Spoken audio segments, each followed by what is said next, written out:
All right, so now that we have all that working, there's two basic problems we need to solve. The first one is, let me drive this back to 1. As we mentioned in the previous video, when I move my arm, you can see that the hand is following around, and that might not be ideal in all cases. So that is the first thing that we would want to solve. The second one is more of a usability thing with the rig, where a problem that you can see right now it's going on is when you are in IK mode, the character's hand is over here. However, the controls for the hand and fingers are over here on the FK arm. So we want this hand to be able to move over as our arm is blending between different kinematic spaces. So this guy would always follow around the hand, but at the same time it would be able to control it too. So let's actually get started on that problem. We're gonna do the second one in the next video. So the way we're gonna do this is actually quite easy, so to speak. Let's create a locator that is going to control the position of the hand in space. So we're going to create this locator, and let's match it to our hand control. Okay, let's make him smaller, and we're going to call him CNS for constraint our hand control. Okay, it's going to be the constraint for our hand control. And we are going to make the hand control a child of that item. Okay? So, what we want this constraint object to do is to move from the FK arm over to the IK arm as we've blended the actual joints for the character. However, we cannot use just a position constraint, a weighted position constraint. And the reason for that is, as the arm is moving from the IK arm to the FK arm, because this is a hierarchy with two joints that are rotating using rotation constraints, what you're seeing is an arc motion. These guys are rotating and thus creating arcs to arrive from one position to the other. However, if we do a position blend from this point over to this point over here, what you get is a straight line. That's a linear blend. So what that means is the trajectory of both the hand controls and the actual rig joints, they would not be the same, because one is doing a straight line, the other one is doing an arc. So the result is that the extreme values of the blending, which are 0 and 1, you would get the correct positions, but during the blending you will likely see that the hand detaches from the arm of the character, and that's something that is definitely not acceptable. So we need to find a way where the hand can describe the same arcs as the joints in the character are, and we're going to do that basically just by creating a new arm, a new virtual arm that we're going to use just to move the hand of the character. Okay, well, the hand controls. So let's go ahead and do that. I'm going to create another 2 locators that we're going to need for this. So let's create the first one, and this locator is going to be called rig R. Let's call him hand FK parent upper, and we're going to duplicate him and call this one hand FK parent lower. There you go. And now let's position them where they're going to be. So this guy is going to be matched to our friend over here, and this guy is going to be matched to this guy over here. And we're going to make the lower one a child of the upper one, of course. And that's going to allow us to have this virtual arm built. And of course, we're going to take our hand constraint and make it a child of the lower arm. So now we have this virtual arm And what we need to do now is do the constraints that are going to allow this to work. So let's take this guy. And the first thing we're going to do is we're going to make him a child of the clavicle control. Okay? So now he's a child of this guy, just as this other item is. And before I continue, I'm just going to move the arm over to the FK position so that we can see what's going on. And let's take him again. And the first thing we're going to do is constrain him to this joint over here. Okay, so he's going to be following around the actual character arm so that he can have the same motion as this guy switches between AK and IK and FK. So let's do that. It's going to be a position constraint. All right. So now, as we move from IK to FK, you can see that virtual arm following around. Well, at least the first joint is. All right. So now let's take care of the rest of the setup. Now this guy needs to also be constrained in orientation. Okay. And he's going to be orienting towards the IK or the FK, just as the other arm, the actual joints for the character are doing. So we're going to constrain over to the IK arm first. Rotation constraint. He goes to the IK. And now to the FK. Another rotation constraint. And we're going to do the same for this guy, which is the next locator, the lower locator. We're going to constrain to the IK locator over there and rotation, and then to the FK in rotation. And now we just have to connect these constraints to the blending system we have. So let's select both locators and bring them over to the schematic view. There they are. So let's see what we got. Here's one locator, and here's the other locator. And this guy, the position constraint, I don't really need to see it, so let's just hide it. We just want the rotation constraints to be available over here. So again, we're just going to connect the IK weight to our IK channels and the FK weight to the FK channel. So let's take this one to the wrist IK. Looks like I didn't actually constrain to the right node. Let's see. We're going to find out in a second. Okay. There's our arm in FK mode. Let's bring him over to IK. Oh no, it's working fine.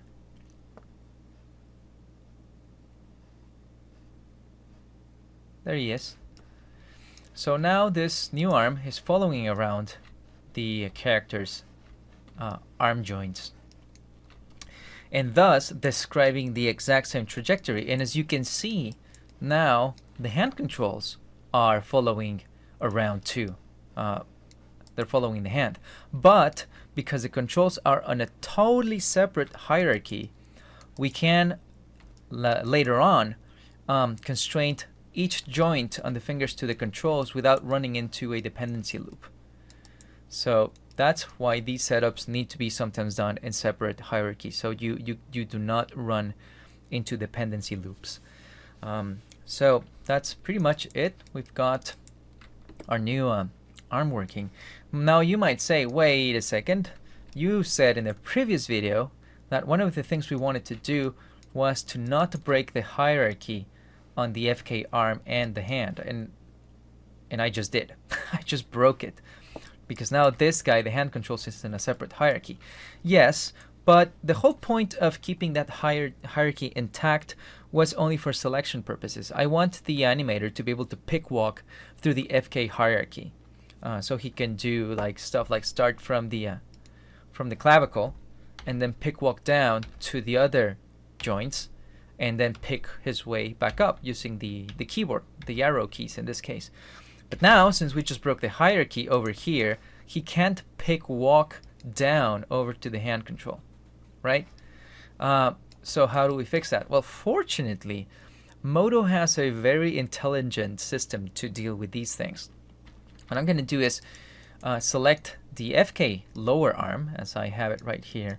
And if you go to the Assembly tab on it, there's a selection rollout. And this selection rollout allows you to customize certain behaviors when this object is selected.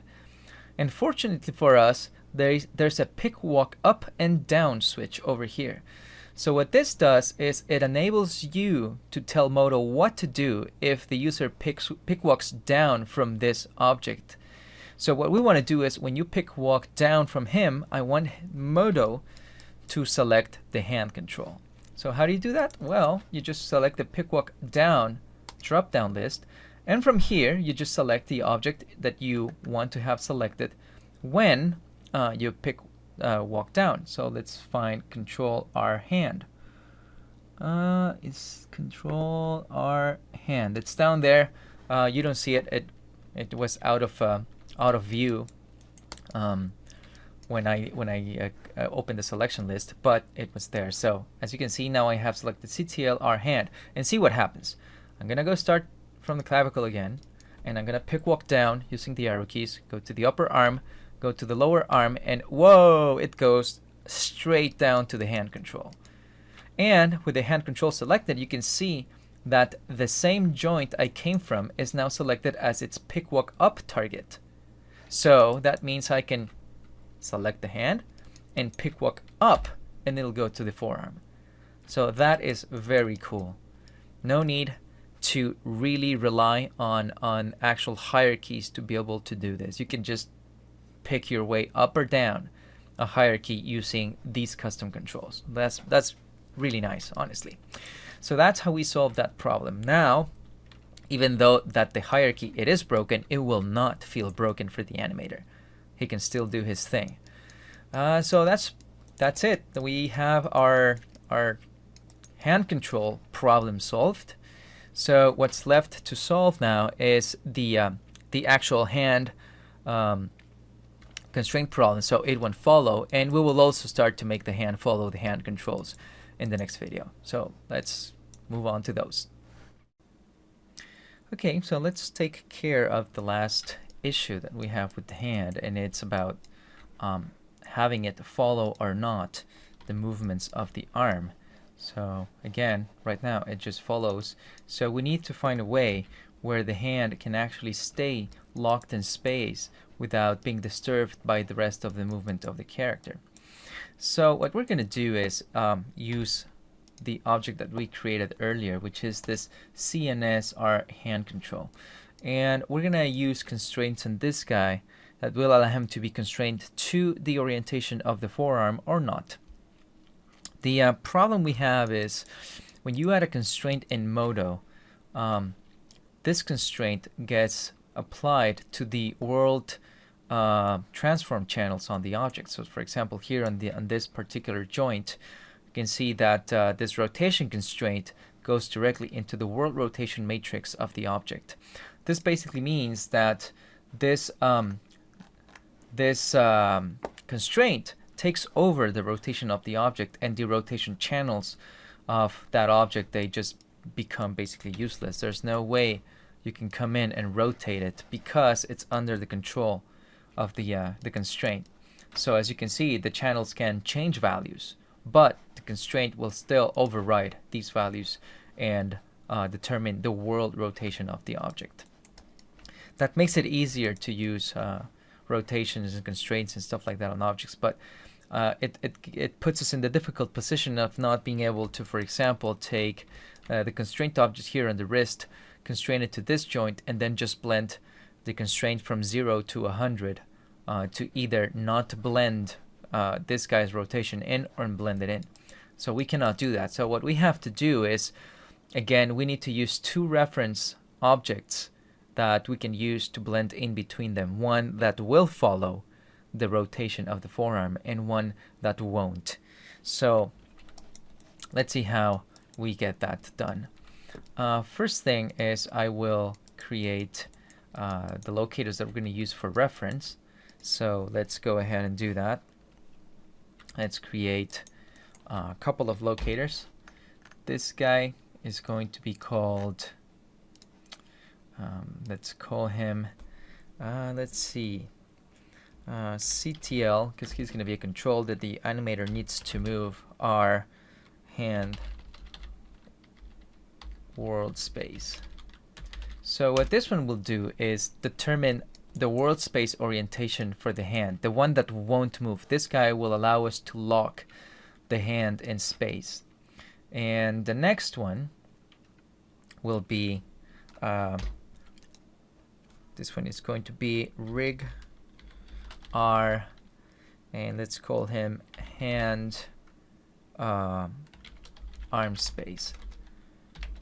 This one will follow the arms orientation. So before I continue, let me reset the rotations for everything, and we'll do the same with the IK positions. So we go back to our neutral pose. Everything looks fine. So let's work from here. So the first thing I'm going to do is take these two guys and match them over to the wrist. And in this case, I can use anything in this location since everything is supposed to be aligned. So I'm just going to go for, let's say, this guy, the hand control CNS object. So let's match onto him. Our first guy, which is the world space. And then the next one, same thing, same place. Let's change their appearance just because it's going to make it easier for us to handle them. And for this guy, we're going to make him into a nice plane. And he has to look down the x-axis. And we might change the axis later if we figure out that the orientation is not the right one. And let's make him smaller. For now, something like that. I'm going to probably change the shape again later, but right now I just need to get something that is readable in the viewport. And this guy is going to be a circle. Okay, so now we have these two guys all set up, and we're going to take them and make them part of the IK controls. I guess it could be either members of the FK or IK controls. It doesn't really change much, but let's just make him part of the IK controls group. And let's now constrain them properly. So we have the world space control. So this guy is going to be constrained to the wrist joint. So we're going to go in and select the wrist joint from there, which is that one. I'm assuming it's that one. Oh, that's the hand. So let's undo that. There you go. The wrist is the bigger one. And we're going to constrain onto that only in position, because the rotation is going to be completely free. Okay? And we're going to get back into that in a second. Okay, now that that's done, we're going to take the second one. And this guy, we're going to constrain it to this guy over here. Okay, so he follows around this guy's rotation and position. Obviously, because he's not at the same location, we need to use compensation for that. So let's grab him, and we're going to do a position constraint and a rotation constraint. So now he's going to be following that guy along. Okay, so let's see what happens now. Are we in? Yeah, we're on IK mode. So let's move our arm.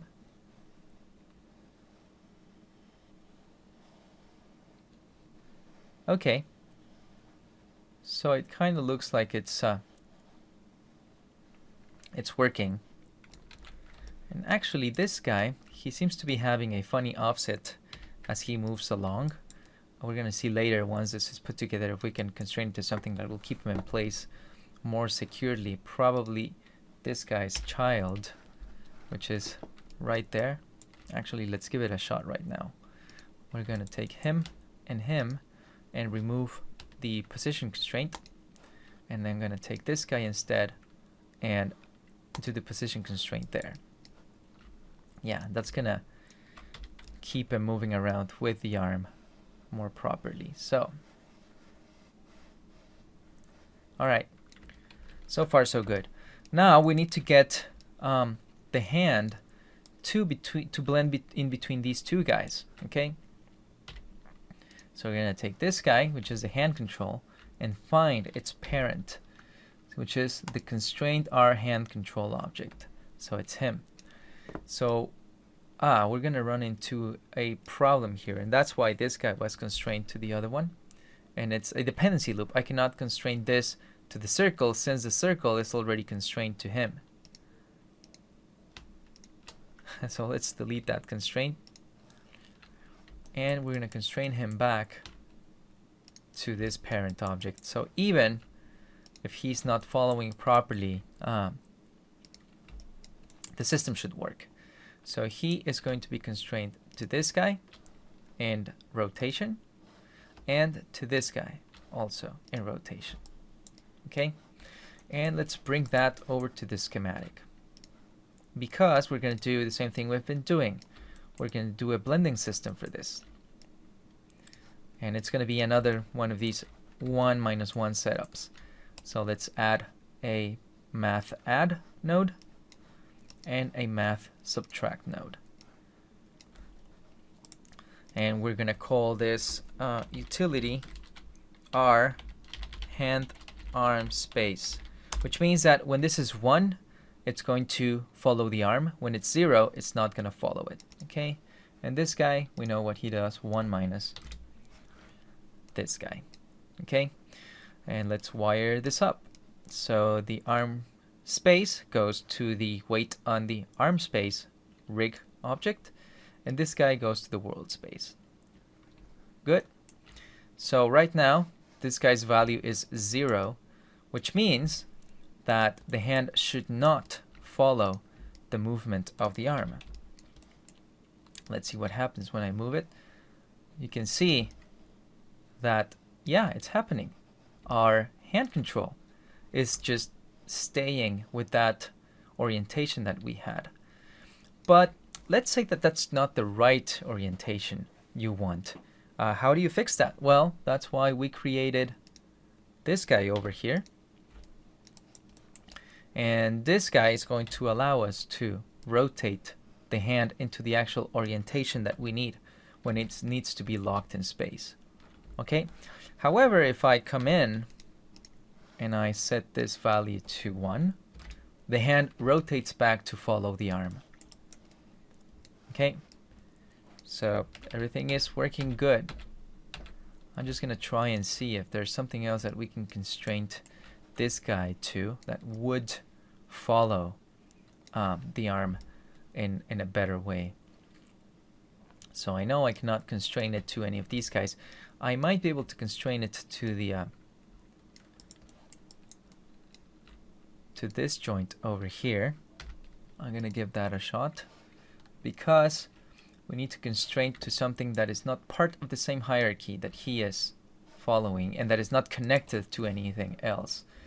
So these guys, the lower arm has a constraint to the joint, lower arm to the IK. Okay, I think we're going to be good.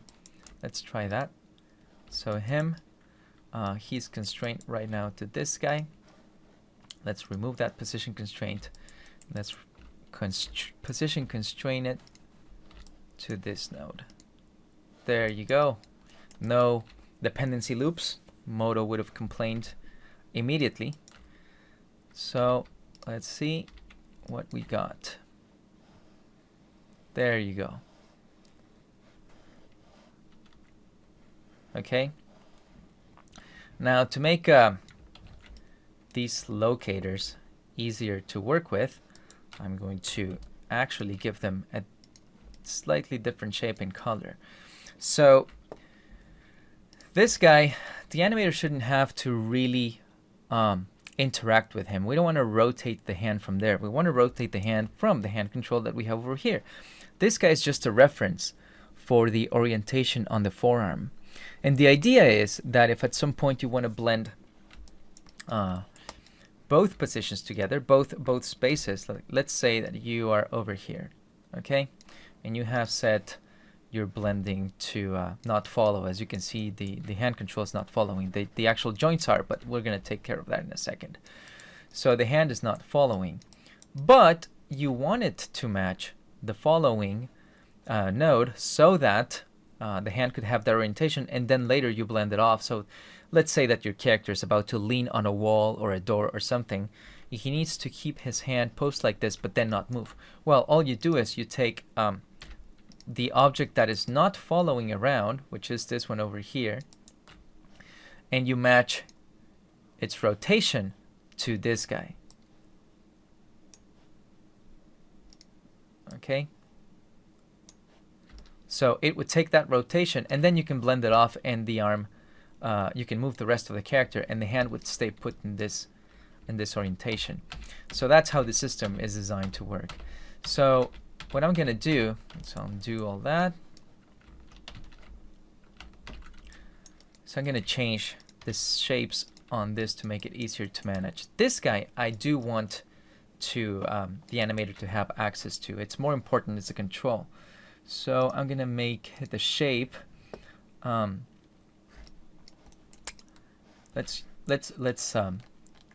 see the character's geometry to make sure that the object is going to be easy to select. So let's make him a little bit less tall. Let's make him into a 150 by 150 square. And we're going to move him over here above the character's hand. Okay? And actually, I'm going to move him forward too. It's going to be over here and with an offset on X. So we move him forward. Let's say 25 millimeters. Okay? And we're going to do the same with this circle. Actually, this guy is still quite big. Let's make him a little bit smaller. There you go, 100 millimeters. And we're going to do the same with the circle, except the circle is going to be smaller. 25 millimeters. And on Y we have what, 130? Yeah, 130. So he's now there, and let's make him smaller. Actually, quite smaller, because he's just used for reference. So that way they stay together, and whenever the animator needs to correct the orientation for the hand, he just matches the big square onto the small circle, and that's it. And let's give them some nice color to reflect that they are some sort of like special control. We're gonna make this guy kind of like a dark purple, maybe a little bit lighter, so he's easier to distinguish. I'm trying to find a color that it's a little bit more readable from the background color of the viewport. There you go. And we're gonna make this guy I don't know, pink. There you go. All right, so these controls are done. Now that all that is left is to get the hand to actually follow whatever's going on with the hand control, and that's easy enough. All we have to do is take the hand joint and rotation constrain it to the hand control. And that's it. Now we can control our hand from this control. And let's do a one final test with our rig, see how things are going. I'm gonna move the arm over here. As you can see right now, the hand is not following, it's just staying there. So if I wanted to follow, I'm just gonna come in here, blend this to 1. Now the hand follows the movement of the arm.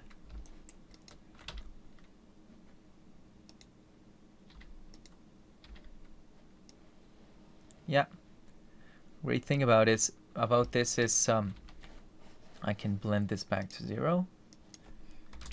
And let's say that the character's hand has to stay like that. You can continue to move the rest of the character, and the hand is just staying put. Good. So this basically completes our character rig for the arms. We're pretty much done. All that is left is to do some housekeeping, and I'm gonna do that in the next video.